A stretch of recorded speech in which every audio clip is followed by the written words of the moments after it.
Magandang araw po sa inyo lahat. Ang ating pag-uusapan ngayon ay ang krisis sa pamumulubid sa ating komunidad. Marami pa rin ang nakatira sa kalsada, mga bata at matatandang humihingi ng limos. Kadalasan, ito ay dulot ng kahirapan, kawalan ng trabaho at problema sa pamilya. May mga pagkakataon din na ginagamit sila ng mga sindikato para manghingi ng pera. Dahil dito, nalalagay sila sa panganib at lalo pang lumalala ang cycle ng kahirapan. Apektado rin ang imahe at kaayusan ng komunidad. Kaya't mahalaga ang mga programang pangkabuhayan, shelters at pagtutulungan ng pamahalaan at komunidad upang matulungan silang Poverty o kahirapan ay isa sa malalalang suliranin sa ating bansa. Ang kahirapan ay ang kakulangan o kawalan ng sapat na pera para sa kanilang sarili o pamilya. Araw-araw, milyon-milyong Pilipino ang namumuhay ng walang kasiguraduhan kung may makakain pa ba sa kanilang hapag. Maraming estudyante ang pumapasok ng walang baon o walang kinaing almusal. At ang mga pamilyang pinipilit buhayin ng isa't isa sa pagkakaunti nakita. Maraming mga sanhi kung bakit naging ganito ang kalagayan ng ating bansa. Ang isa sa mga ugat ng kahirapan sa ating bansa ay ang kawalan ng trabaho. Marami sa ating kababayan ang may sapat na kakayahan pero hindi nabigyan ng oportunidad magtrabaho. Isa pa dito ang korupsyon. Ang pera na dapat napupunta sa taong bayan ay napupunta sa bulsa ng may kapangyarihan. Habang ang mga mahihirap ay patuloy na umaasa sa mga pangakong hindi natutupad at patuloy na lumalaban sa hamon ng buhay. Ang epekto ng kahirapan ay hindi lamang kakulangan sa pera. Ito ay isang sugat sa dangal at hadlang sa pangarap ng ating kababayan. Ngunit sa kabila ng lahat, may pag-asa. Sa bawat Pilipino nagtutulungan upang maayos ang kalagayan ng lahat. Sa mga kabataang nagpupursige makatapos ng pag-aaral at sa bawat leader na tapat sa serbisyo, dito nagsisimula ang pagbabago. Ako si Ariel C. Barreto Jr. Sama-sama natin pakinggan, damahin at tuluyang baguhin ang tinig ng kahirapan. Muli ako si Ariel C. Barreto Jr. Sama-sama natin pakinggan, damahin at tuluyang baguhin ang tinig ng kahirapan. At narito ang isang pamilya sa IAM na naapektuhan din ng kahirapan. Narito si Athena Lai. Magandang araw sa inyo lahat. Ako si Athena Itable na nag-uulat mula sa IAM, kung saan makikita niyo ang realidad ng kahirapan. Sa likod ko, makikita niyo ang pamilyang sumisilong sa Marinduque, naghahanap ng kahit kaunting ginhawa sa buhay. At ngayon, kakausapin ko ang isang miyembro ng pamilya sa ating likod. Ano to? Magandang umaga po. Pwede po ba kayong makausap? Yoko. Ayun, samahan niyo sa pamilya. Pwede po ba kayong makausap? Ano pong pangalan mo? Maria Teresa. Ilan po ang anak mo? Wait. Dalawa. Kumusta po kaya kayo? Ayos lang naman. Ayos yung buhay namin. Bakit? Nahihirapan ba kayo sa sitwasyon nyo ngayon? Malamang. Paano nyo po kaya naiahal sa hirap at ano po kayang or paano nyo po kaya na iiraos ang pang-araw-araw nyo pagkain? Ano, namamalimos lang kami. Ganyan lang.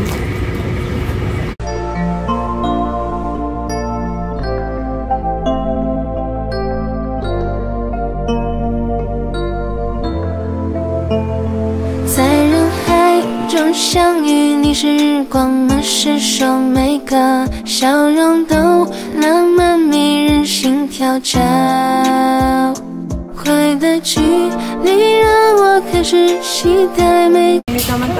Tara, makdo! Tara! Ang bibili niyo sa makdo? Lahat. Ako sa BF and fries. Ano tayo, punte? Magkano yan? Kaya kang bilhin. Pwede akin na lang. Bakit? Hindi po, akin to. Ito. Dami, marami ko na to. Uy, ate tayo dyan.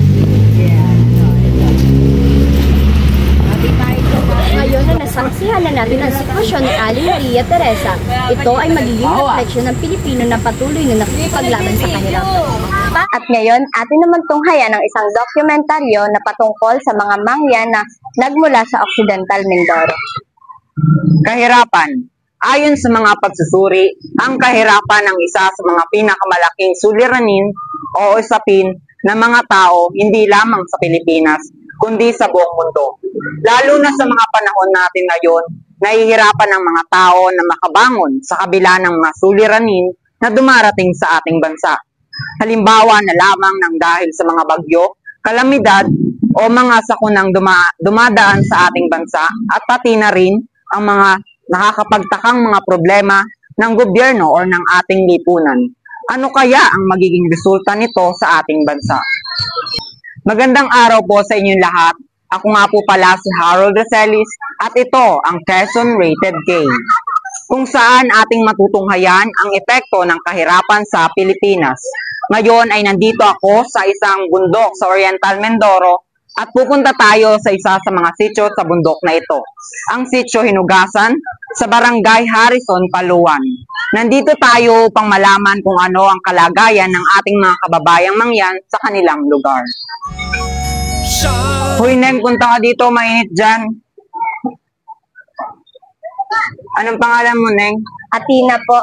Atina, anong kinukuha mo kanina at ba't nasa gitna ka ng initan? Uling po, kuya.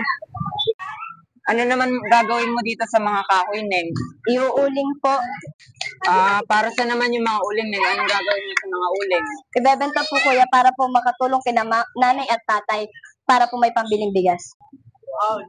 Saan mo ba dadalhin itong mga uling, Neng? Samahan ka na namin para makauwi na ikaw. Medyo magagabi na rin. Doon po, kuya, oh.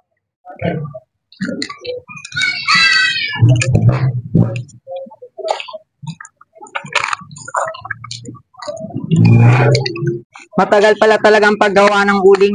Halos inabot kami ng 8 oras sa pagsusunog ng kahoy.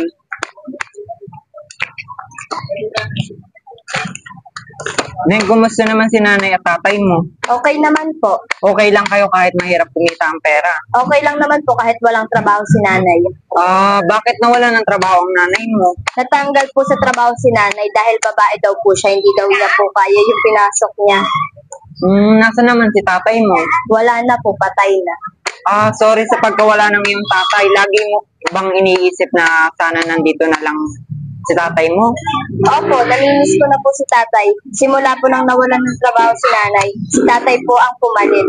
Pero nung nagkasakit ng cancer si tatay, hindi po siya kaagad napagamot. Wala bang tumulong sa inyo nung nagkasakit si tatay? Humingi po kami ng tulong sa pinsan ng tatay ko, pero hindi niya kami pinansin. At saka dito ko po sa lugar namin, wala po malapit na ospital para mapadala kaagad si tatay. Kaya wala naman po kaming magagawa. Ganun pala yung nangyari sa inyo. Kinausap ko po si Atina and nalaman ko po yung pangangailangan po nila bilang ating mga kapwa Pilipino. Nalaman po natin yung kwento sa bawat beraso ng uling na kanilang ibinebenta. Ayan na pala yung mga uling. Ito na ba yung nakahoy kanina ni Atina? Hindi po. Ito po yung kanilang mga nakuhang kahoy ng kanilang nanay noong pang Biyernes. Dito palang gawa ng uling. Magkano po pala, kuya, ang bentahan ng uling bawat sako dito sa inyo? Dito po sa amin ay 140 po ang bentahan ng isa sako ng uling po. Ito po yung... Maraming salamat po. Salamat po. Ngayon po ay pauwi na si Atina para dalhin ang kanyang napagbentahan sa kanyang nanay at sasamahan po natin siya para makauwi po siya ng maayos. 140 pesos lang palang iyong benta sa isang sako. Opo. Ano nang gagawin mo dyan sa iyong pinagbilhan? Ibibili ko po ng bigas para po may makakain kami mamaya ni nanay. Okay. Nandito kami ngayon sa tindahan para bumili ng bigas mula sa napagbentahan ni Atina sa pag-uuling. Pabili po. Magkano po, ate, yung isang kilong bigas? 60 pesos po. Ano na yan, Atina? 80 pesos na lang matitira sa'yo. Okay lang po, kuya. Kami na lang magbabayad, Atina, para yung napagbentahan nyo ay ibigay na lang natin sa iyong nanay. Ibili na rin natin yung nanay mo at ikaw ng delata para pang ulam niya. Salamat po, kuya. Okay ka lang? Uwi na tayo sa inyo para makakain na kayo ng inyong nanay. Hatid na namin kayo.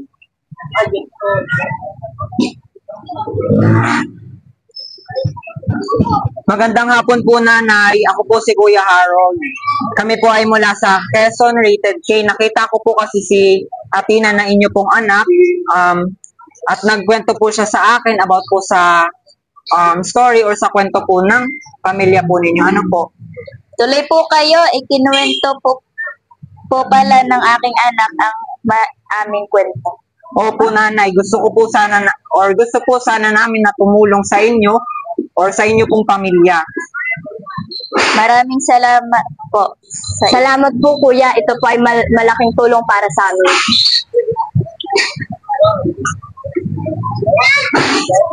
Ilan lang ang kwento ng batang si Athena sa mga batang napagkaitan ng tulong upang magkaroon ng maayos na kinabukasan.